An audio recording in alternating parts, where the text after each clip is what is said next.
चलिए जनाब स्टार्ट करते हैं अल्लाह ताला के नाम से। We are going to understand few things about perspectives related to the research methods. ठीक है जी, हमारे लिए बड़ा ज़रूरी है कि हम पर्सपेक्टिव्स को अंडरस्टैंड करें related to research methods.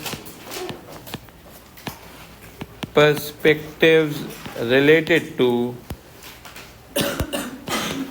Research methods, इन पर्सपेक्टिव्स का बहुत गहरा ताल्लुक हमारे स्ट्रक्चरिज्म और इंटरैक्शनिज्म के साथ भी है। और हमने जितने पर्सपेक्टिव पढ़े हैं वो सारे पर्सपेक्टिव भी उन्होंने भी रिसर्च करनी है, मार्क्सिस्ट ने भी रिसर्च करनी है, फंक्शनलिस्ट ने भी रिसर्च करनी है, फेमिनिज्म ने भी रिसर्च करनी है। ठीक है, तो जब उन सब ने रिसर्च करनी है तो उन्हें कोई तरीका ऑप्ट करना पड़ेगा अपनी रिसर्च कंडक्ट करने के लिए।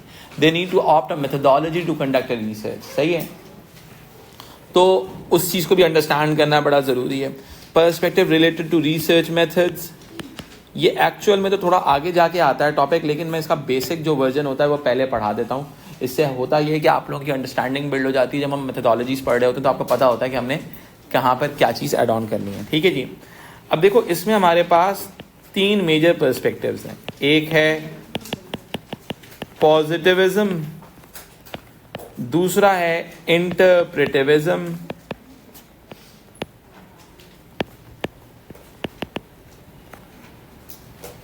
अच्छा अब बहुत ही सिंपल सी बात है, इंटरप्रेटिविज्म है। ठीक है, और फिर हमारे पास आता है तीसरा रियलिज्म।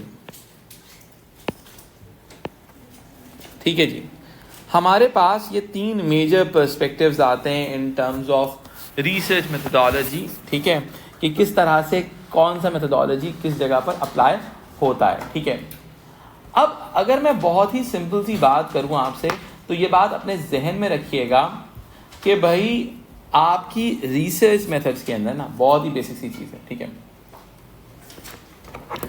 आपकी रिसर्च के अंदर एक बहुत ही सिंपल चीज़ है, चाहे जो भी पर्सपेक्टिव हो उनका कोई ना कोई आइडिया ज़रूर होगा रिसर्च कंडक्ट करने के हवाले से। फंक्शनिस्ट ने भी रिसर्च कंडक्ट की होगी, इंटरप्रेटिविस्ट ने भी, वो मार्क्सिस्ट ने भी की होगी, तो उनका कोई ना कोई फॉर्मूला रहेगा मेथोडोलॉजी कंडक्ट करने के लिए।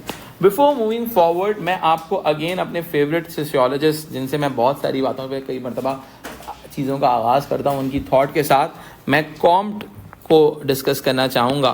कॉम्ट ने हमें एक बात कही थी। कॉम्ट ने क्या कहा था मेरा बेटा, दुनिया का पहला फेज़ जो था उनके मुताबिक थियोलॉजिकल फेज़ था,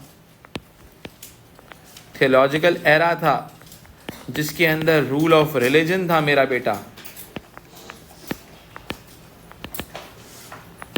ठीक है, फिर दुनिया में मेटाफिजिकल टाइम पीरियड आता है। ये वो टाइम पीरियड है जिसके अंदर science challenges the religion,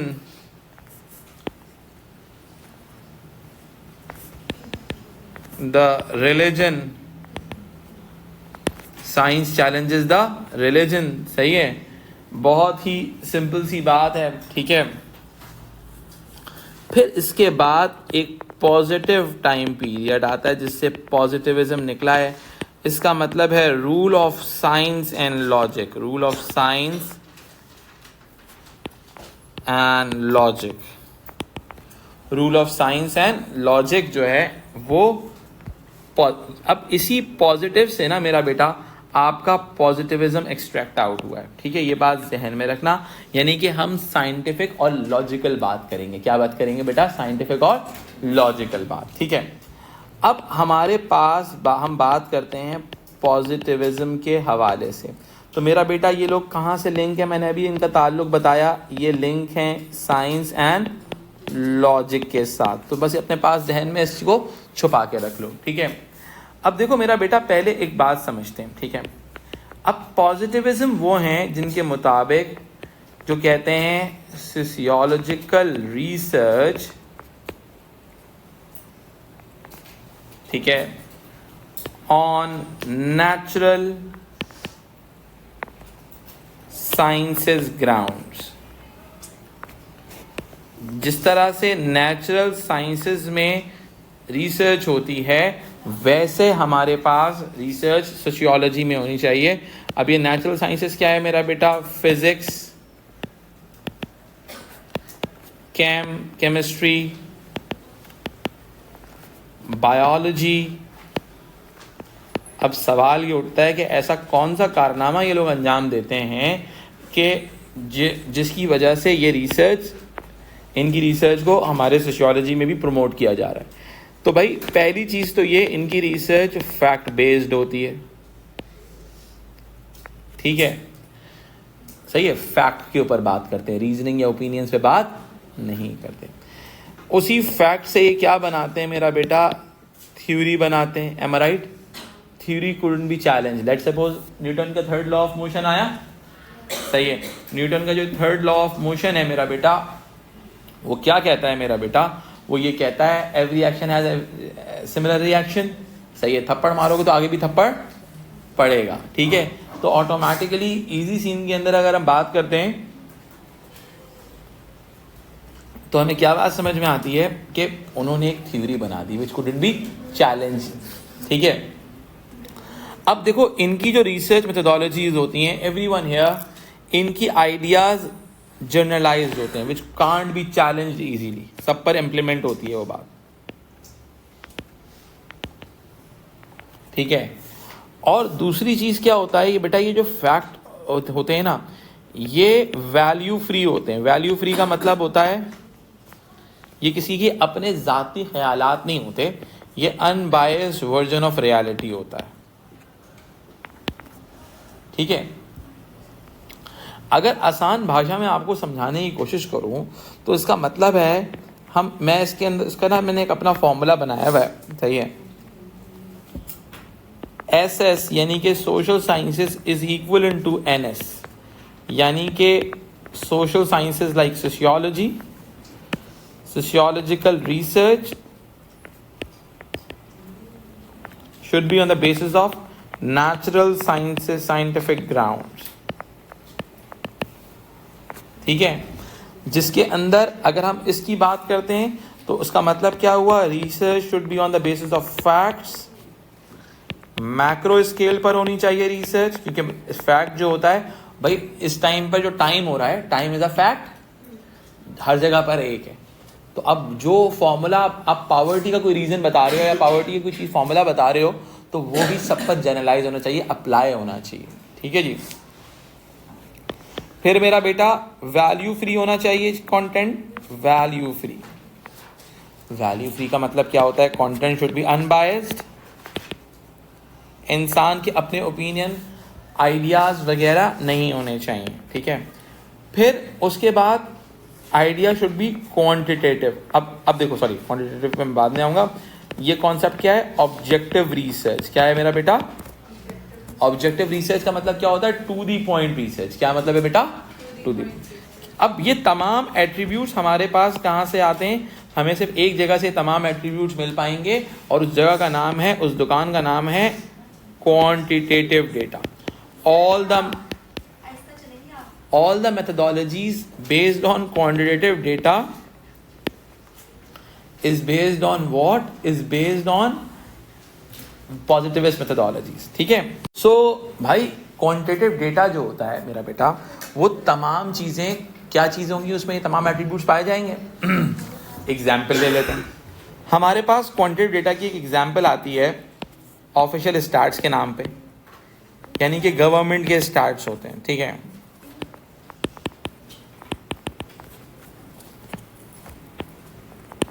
government statistics, ठीक है, ऑफिशियल स्टैटिस्टिक्स जो होते हैं। अब ऑफिशियल स्टैटिस्टिक्स मेरा बेटा, एक तरफ बात समझ में आती है क्वांटिटेटिव है, दूसरी तरफ हमें ये बात समझ में आती है ये official statistics macro level data को एनालाइज करने के लिए हेल्प करेंगे। पूरी सोसाइटी का होगा ना, सेंसस हो गया, पॉवर्टी रेट हो गया, अनएम्प्लॉयमेंट रेट हो गया, लिटरेसी रेट हो गया, समझ रहे हो मेरी बात। ये तमाम चीजें आपको किस में से मिलती हैं, क्वांटिटेटिव डेटा में से मिलती हैं, ठीक है। अच्छा, दूसरी चीज क्या हुआ, अब ये मैक्रो लेवल है तो जनरलाइज सब पर अप्लाई हो सकता है, data could be generalise, applicable to everyone, ठीक है। अब जाहिर सी बात है, मैंने क्या कहा था, words are biased but numbers are not, ठीक है। तो मेरा बेटा इसके अंदर ऑब्जेक्टिव भी होगा, टू दी पॉइंट होगा, ऑब्जेक्टिव होगा, अनबायस्ड होगा, समझ में आई बात? ठीक है, तो अब ऑफिशियल स्टैटिस्टिक्स के थ्रू आप फैक्ट आइडेंटिफाई कर सकते हो। समझ में आई बात? यानी कि इस क्वांटिटेटिव डेटा के थ्रू आप फैक्ट आइडेंटिफाई कर सकते हो। और फैक्ट कौन आइडेंटिफाई करता है? हमारे कौन से पॉजिटिविस्ट। तो ऑफिशियल स्टैटिस्टिक्स कौन सी हुई बेटा? पॉजिटिविस्ट मेथोडोलॉजी हो गई। अब हमारे एक अंकल थे, सही है, अंकल क्या कह लें, आप फादर ऑफ सोशियोलॉजी थे, उनका नाम है एमिल डर्कहाइम। एमिल, सही है, एमिल डर्कहाइम जो थे, जो कि फंक्शनलिज्म के एक तरह से फादर कंसिडर किए जाते हैं, फाउंडर कंसिडर किए जाते हैं। एमिल डर्कहाइम ने की थी स्टडी ऑफ सुसाइड। क्या की थी मेरा बेटा? उन्होंने सुसाइड, दुनिया के मुख्तलिफ ऑफिशियल स्टैटिस्टिक्स लेते हुए सुसाइड के ऊपर कंपैरेटिव एनालिसिस किया था। क्या किया था? Comparative analysis. ठीक है, तो वो जो स्टडी थी, ठीक है, उससे क्या ये बात साबित होती है कि वो कंपैरेटिव स्टडी किससे हुई? ऑफिशियल स्टैट से हुई। और फिर उन्होंने फैक्ट आइडेंटिफाई किया। सही है, यानी कि क्वांटिटेटिव डेटा में help you to establish a fact. Am I right? Quantitative data में help you to establish a fact. Quantitative data आपको फैक्ट एस्टैब्लिश करने में हेल्प कर सकता है। Any confusion till here? देखिए, अगर हम ये बताते हैं ना, देखो पॉजिटिविस्ट क्या कहते हैं कि सोशल साइंसेज में जो रिसर्च होनी चाहिए वो नेचुरल साइंसेज की मेथोडोलॉजी पे होनी चाहिए। दुनिया की दो तरह की साइंसेज होती हैं, ठीक है, यानी कि sciences stand for mechanism, sciences stand for mechanism. ठीक है, दो तरह की स्टडीज होती हैं। सोशल साइंसेज का मतलब क्या है बेटा? सोशियोलॉजी, लॉ, सही है, इकोनॉमिक्स। ठीक है, फिर आया नेचुरल साइंसेज में क्या आ जाता है बेटा? Physics, came, biology. Social sciences actually mechanism of society पे वर्क करती हैं और natural sciences mechanism of nature पे वर्क करती हैं। तो जो पॉजिटिविस्ट हैं वो कहते हैं सोशियोलॉजी में, यानी कि सोशल साइंसेज में वैसे ही रिसर्च होनी चाहिए जैसे नेचुरल साइंसेज में होती है। समझ में आई बात? नेचुरल साइंसेज वाले फैक्ट के पीछे भाग रहे होते हैं, थ्योरी के पीछे भाग रहे होते हैं, ये कहते हैं तुम भी भागा करो, अच्छा लगेगा। समझ में आई बात? All clear till now? कौन? पॉजिटिविस्ट। सही है। अब हमने ये स्टडी किया, हमने अपने पहले पॉजिटिविस्ट एमिल डर्कहाइम को अंडरस्टैंड किया, जो कि एक तरह से एक फंक्शनलिस्ट हैं। यानी कि ये बात हमें समझ में आती है कि जो फंक्शनलिस्ट होते हैं वो एक्चुअल के अंदर पॉजिटिविस्ट मेथोडोलॉजी को सपोर्ट करते हैं। ये बात समझ में आती है कि जो फंक्शनलिस्ट होते हैं वो पॉजिटिविस्ट मेथोडोलॉजी को सपोर्ट करते हैं। हाँ, वैल्यू फ्री का मतलब है there is should be no impact of values. मैंने वैल्यू फ्री के आगे लिखा होगा अनबायस्ड। अनबायस्ड होने का मतलब इंसान की अपनी वैल्यूज का उसकी रिसर्च पे कोई असर नहीं होना चाहिए। भाई बहुत सिंपल सी बात है। नेचुरल साइंसेज में क्या हुआ? आपने एक्सपेरिमेंट किया, पेंडुलम बनाया, एक पर्टिकुलर वेट का एक वेट बांधा, उसको हिलाया। जब आपने उसको हिलाया तो 1 सेकंड के अंदर वापस आया। सही है, जब वो 1 सेकंड में वापस आया तो मेरा बेटा आप वैल्यू फ्री का मतलब क्या होता है कि आपका दिल चाह रहा है कि मैं 2 सेकंड लिखूं, लिख सकते हो? 2 सेकंड नहीं लिख सकते ना। वैल्यू फ्री सोशियोलॉजी का मतलब है जो हो रहा है वही लिखो।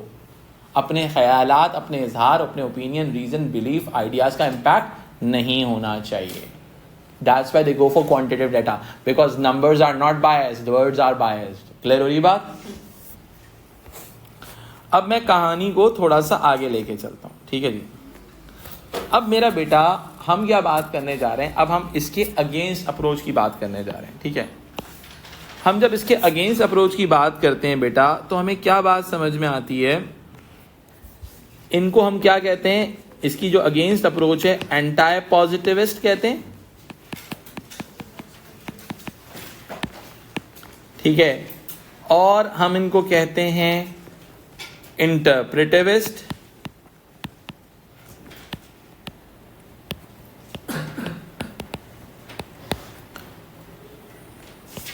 सही है, इंटरप्रेटिविस्ट कहते हैं। और हम इनको कहते हैं इंटरैक्शनिस्ट। 3 नाम है इन लोगों के।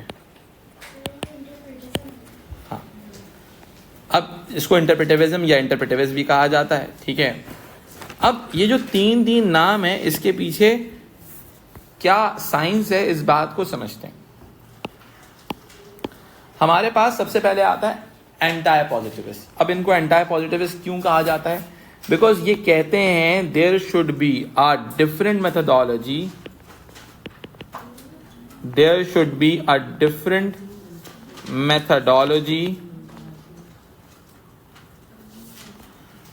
methodology for social and natural sciences. उनका कहना यह है कि सोशल और नेचुरल साइंसेस के अंदर डिफरेंट मेथोडोलॉजी होनी चाहिए, ठीक है। अब इनका कहने का मतलब हुआ SS यानी कि social sciences is not equal to the NS, यानी कि आपकी सोशल साइंसेस की मेथोडोलॉजी यानी कि सोशियोलॉजी की मेथोडोलॉजी नेचुरल साइंसेस से डिफरेंट होनी चाहिए। अब वो कैसे डिफरेंट होनी चाहिए इस बात को हम जरा सा डिस्कस करते हैं। अब ये लोग कहते हैं कि रादर देन फैक्ट, ठीक है, आपको रादर देन फैक्ट, ठीक है, we need to conduct research, we need to conduct research for belief and reasons, for belief and reasons, because इनके नज़दीक इंसान का जो बिलीफ सिस्टम होता है वो बिलीफ सिस्टम एक्चुअल में ड्राइव करता है इंसान के एक्शन को। कुछ सुनी सुनी बात लग रही, सही है। अच्छा, अब इनके मुताबिक ये क्यों कहते हैं कि बिलीफ और रीजन पे रिसर्च करनी चाहिए? इनके मुताबिक every individual is different from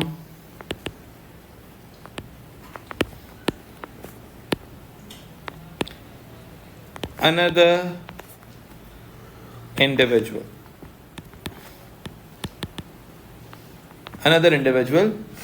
due to difference in belief system, ठीक है। यानी कि इस डिफरेंस इन बिलीफ सिस्टम की बेसिस के ऊपर क्या हो रहा है, हर इंसान का एक्शन भी डिफरेंट होगा, सही है। That's why they want to go for to know about a belief system, यानी कि इंसान के बिलीफ को जानने की कोशिश करनी चाहिए। अब सवाल ये है कि बिलीफ को हम जान कैसे सकते हैं, तो इसके लिए इसी वजह से हम इनको इंटरैक्शनिस्ट कहते हैं, क्योंकि इनकी मेथोडोलॉजी क्या कहती है, वो कहती है कि आपने रिसर्च ऐसे कंडक्ट करनी है कि आप इंसान के साथ करोगे इंटरैक्शन। ये इंटरैक्शनिस्ट कहते हैं। जी बेटा, ये इंटरैक्शन भी है ना, इसीलिए तो इंटरैक्शन है। इंटरैक्शन करोगे, ये कहते हैं कि भाई इंटरैक्शन बेस्ड मेथोडोलॉजीज को आप यूज करोगे,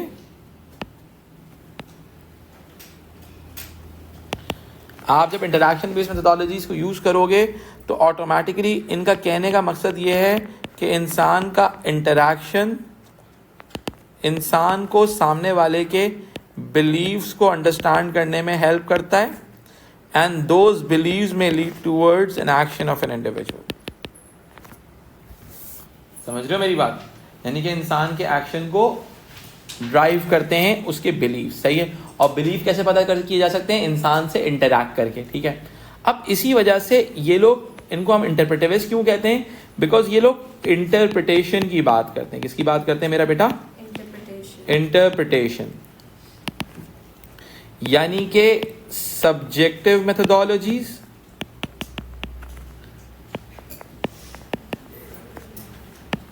ये सब लोग एक ही हैं, मैंने इनके डिफरेंट नाम है, इसलिए मैं शुरू में पहले समझा देता हूँ। सब्जेक्टिव मेथोडोलॉजीज, इनको रिसर्च करनी है डिटेल के लिए, डिटेल्ड एनालिसिस चाहिए इनको।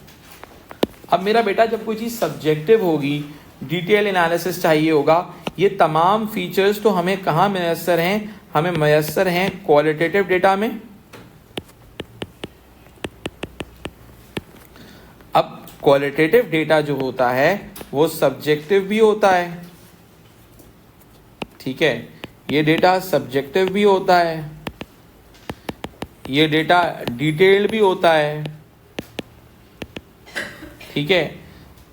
अब यही डेटा इंसान के बिलीफ, रीजंस, ओपिनियन को आइडेंटिफाई करने में काम आता है, ठीक है। तो मेरा बेटा ये क्या सिनेरियो हो गया, ये सारा क्वालिटेटिव मेथोडोलॉजी डेवलप हो गई, ठीक है। अब ये जो क्वालिटेटिव मेथोडोलॉजी डेवलप हो रही है,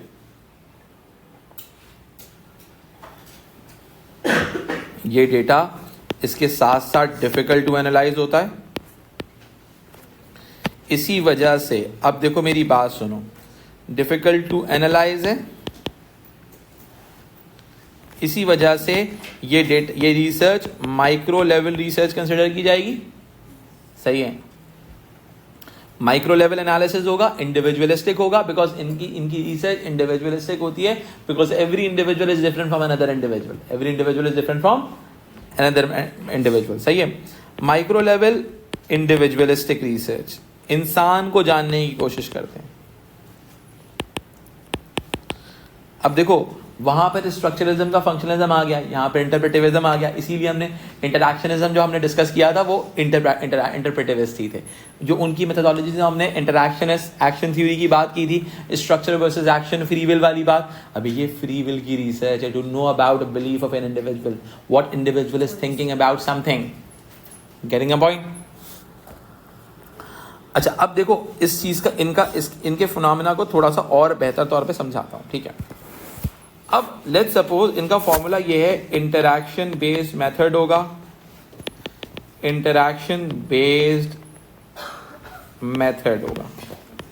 अब इंटरैक्शन बेस्ड मेथड है मेरा बेटा, इसकी बेस्ट एग्जांपल क्रिएट करते हैं मेरा बेटा। आपने इंटरव्यूज कंडक्ट कर लिए बेटा, आपने ऑब्जर्वेशंस कंडक्ट कर ली,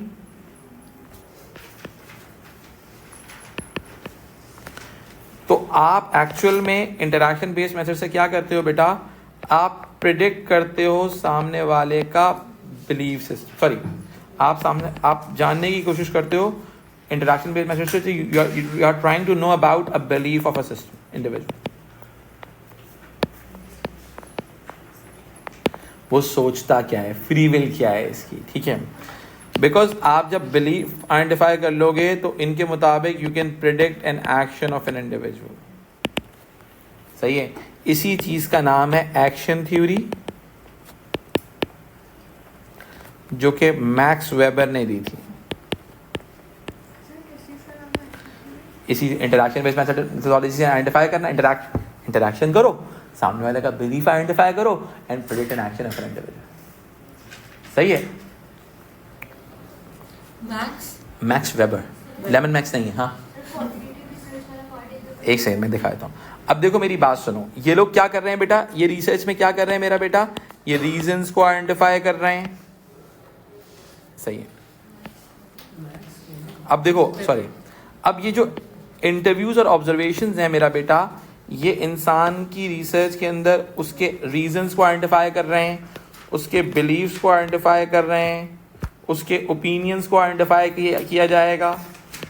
ये तमाम चीज़ें सब्जेक्टिव होती हैं, इंडिविजुअलिस्टिक होती हैं, ठीक है। Actually they are know about to why के ऊपर रिसर्च कर रहे हैं ये लोग, ठीक है। ये लोग फैक्ट के ऊपर रिसर्च नहीं कर रहे। ये लोग कहते हैं कि सोसाइटी जो है it's made up of individuals, ठीक है। ये इंडिविजुअल से मिलकर बनती है, और इंडिविजुअल्स जो होते हैं वो मशीन नहीं होते, individuals are not like a machine, ठीक है। अब मशीन नहीं होते तो ऑटोमेटिकली जब कोई चीज मशीन नहीं है तो आप फैक्ट का फिनोमेना क्या कर रहा है, हर इंसान को एक ही तरीके से आइडेंटिफाई कर रहा है, समझ में आई बात। अब let's suppose study of suicide, ये स्टडी ऑफ सुसाइड कहती है कि भाई difference of religious belief lead towards a difference in suicide, ठीक है। अब हो सकता है सिर्फ रिलीजियस बिलीफ ना हो सकता है इंसान की अपनी एंजाइटी हो, ठीक है। तो वो उसी सुसाइड की स्टडी आपके जो इंटरैक्शन है वो डिफरेंट तरीके से करेंगे, टॉक अबाउट द आइडिया और स्ट्रक्चरलिस्ट डिफरेंट तरीके से। ये यहाँ तक बात समझ में आती है? बहुत ज्यादा अप्लाई होंगी हमारे आगे वाले टॉपिक्स के अंदर, ठीक है। कुछ आप में से काफी सारे बच्चे साइकोलॉजी पढ़ते होंगे, तो साइकोलॉजी में आपने इन टर्म्स को एक डिफरेंट मीनिंग्स में अंडरस्टैंड किया होगा। सोशियोलॉजी हम थोड़ा सा इसके मीनिंग को चेंज करते हैं, हल्का सा, ज़्यादा नहीं करते, ताकि हम अपने टॉपिक्स के अंदर अंडरस्टैंड कर सकें कि इसमें क्या चीज़ एग्जामिनर डिमांड कर रहे हैं। ठीक है, देखिए मैं आपको इनके नीचे कुछ ना कुछ की वर्ड्स लिख रहा हूँ। ठीक है, ऑब्जेक्टिविटी का मतलब हम जब मेथड्स में डिस्कस करेंगे तो इसका मतलब, उस चीज़ का मतलब है अनबायस्ड होना है। वैसे बहुत सारे मीनिंग्स हैं इसके, हम जिस मीनिंग को फॉलो करेंगे वो मैं आपके सामने लिख रहा हूँ ताकि आपको वो जहन में आ जाए। ठीक है, अनबायस्ड होने का मतलब वैल्यू फ्री होना भी है। There should be no impact of your ideas, your values, your understanding of something over your research. ठीक है, अब अनबायसनेस और वैल्यू फ्री एलिमेंट क्वांटिटेटिव में ज्यादा होगा, क्वालिटेटिव में ज्यादा होगा? क्वांटिटेटिव डेटा में ऑब्जेक्टिविटी ज्यादा होती है या क्वांटिटेटिव में होता है? ऑब्जेक्टिविटी का मतलब वैल्यू फ्री होना, हम उस मीनिंग को अंडरस्टैंड करें। एग्जैक्टली, तो अब हम कहेंगे quantitative data is having high objectivity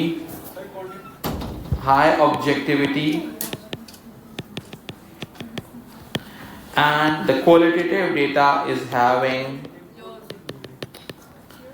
having low objectivity. So मेरा बेटा अब इस कॉन्सेप्ट को देखो, इन कीवर्ड्स के बहुत सारे मीनिंग्स होते हैं। मैं आपके लिए इजीएस्ट मीनिंग को एक्सट्रैक्ट कर रहा हूँ ताकि आपके लिए समझना आसान हो जाए, और आप इससे डिसएग्री भी कर सकते हैं, ये बात बिल्कुल सही है आपकी। अगर आप डिसएग्रीमेंट करेंगे इट्स ओके, लेकिन हम एक मीनिंग को यहाँ पे एक्सप्लेन करें, हम इनको डिटेल में आगे जाके डिस्कस करेंगे। ठीक है, वैलिडिटी का मतलब होता है किसी चीज़ की एप्रोप्रिएट होना किसी चीज़ का। ठीक है, लेकिन हम इस मीनिंग को अंडरस्टैंड करते हैं, हम कहते हैं अगर कोई चीज़ डिटेल्ड है तो वो चीज़ having high validity, that element is having high validity. जैसे कि हमारे पास क्वालिटेटिव डेटा होता है, क्वालिटेटिव और subjective data is having high validity. चूंकि हमारा quantitative data to the point होता है, डिटेल नहीं होता, इस वजह से हम इसको कहते हैं इज हैविंग लो वैलिडिटी। ठीक है, quantitative one is having low validity. अच्छा जी, अब रिलायबिलिटी का मतलब होता है बहुत ही सिंपल सी चीज। ठीक है, रिलायबिलिटी का मतलब होता है किसी चीज का रिलायबल होने का मतलब क्या होता है? रेपिटेशन, यानी कि आपने 4 मरतबा उस रिसर्च को कंडक्ट किया, चारों मरतबा सिमिलर आंसर आया। सही है, इसका मतलब ये चीज बहुत रिलायबल है हमारी सोशियोलॉजी की डेफिनेशन के मुताबिक। ठीक है, फिलहाल ये डेफिनेशन भी फिलहाल है ताकि आप समझो, लेट्स अज्यूम वाले फॉर्मूले पे मैं चल रहा हूँ। ठीक है, यानी कि रेपिटेशन ऑफ डेटा। ठीक है, अब ये चीज अगेन, इस रेपिटेशन को गेन करना हमारे लिए क्वांटिटेटिव डेटा के लिए तो पॉसिबल है, क्वांटिटेटिव डेटा के लिए तो मेरा बेटा ये चीज पॉसिबल है। ठीक है, हाई रिलायबिलिटी हो जाएगी। लेकिन अगेन अगर हम बात करते हैं क्वालिटेटिव डेटा की, qualitative data is having low reliability, क्योंकि सब्जेक्टिव डेटा का मसला ये होता है कि लेट्स सपोज आपने रिसर्च की, एक रिसर्चर ए ने रिसर्च की, उसके पास डेटा आंसर डिफरेंट आया, और रिसर्चर बी ने रिसर्च की तो आंसर डिफरेंट आया, because they are studying the subjectivity, they want to know about the reasoning and belief of an individual. ठीक है, फिर हम अंडरस्टैंड करते हैं रिप्रेजेंटेटिवनेस को। इसको मैं कह सकता हूं जनरलाइजेशन। जनरलाइजेशन का मतलब क्या होता है कि क्या मेरी रिसर्च पूरे आपके सैम्पलिंग फ्रेम को, जितने लोगों पर आप रिसर्च अप्लाई कर रहे हो, सब पर अप्लाई हो रही है, नहीं हो रही? चूंकि मैक्रो लेवल रिसर्च कौन सी होती है? क्वांटिटेटिव होती है। मैक्सिमम लोगों पे क्वांटिटेटिव रिसर्च कर सकते हैं, इसलिए हम कहते हैं रिप्रेजेंटेटिवनेस अगेन किसकी ज्यादा होती है? क्वांटिटेटिव डेटा की ज़्यादा होती है. Quantitative data is having high, but again subjective data जो होता है मेरा बेटा, जो क्वालिटेटिव रिसर्चेज होती हैं, क्वालिटेटिव रिसर्चेज का प्रॉब्लम क्या होता है मेरा बेटा, ये qualitative researches are micro level research and these micro level research is having low representativeness, because वो सब लोगों पे रिप्रेजेंट नहीं कर रहा होता, ये इंडिविजुअलिस्टिक पॉइंट ऑफ व्यू होता है. रिप्रेजेंटेटिव मीन्स के जनरलाइजेशन, क्या वो सब लोगों पे, आपने कहा let's suppose all students are studying to pass the exam, ठीक है, तो ऑटोमेटिकली आपने रिसर्च एक फैक्ट आइडेंटिफाई करके कह दिया, ठीक है. अब अगर आप इंडिविजुअलिस्टिक स्टडी की बात करोगे तो भाई बहुत सारे लोग बोलेंगे some students are studying just to enjoy the subject, ठीक है. तो जनरलाइजेशन क्या हुआ, सब्जेक्टिव डेटा के अंदर हर चीज के ऊपर इंप्लीमेंट नहीं हो सकती चीज, ठीक है. लेकिन क्वांटिटेटिव डेटा जो कि लार्ज स्केल रिसर्च पे बेस करता है, तो उसमें सब चीजों पर लोगों पर रिसर्च इंप्लीमेंट हो सकती है. Any problem till here?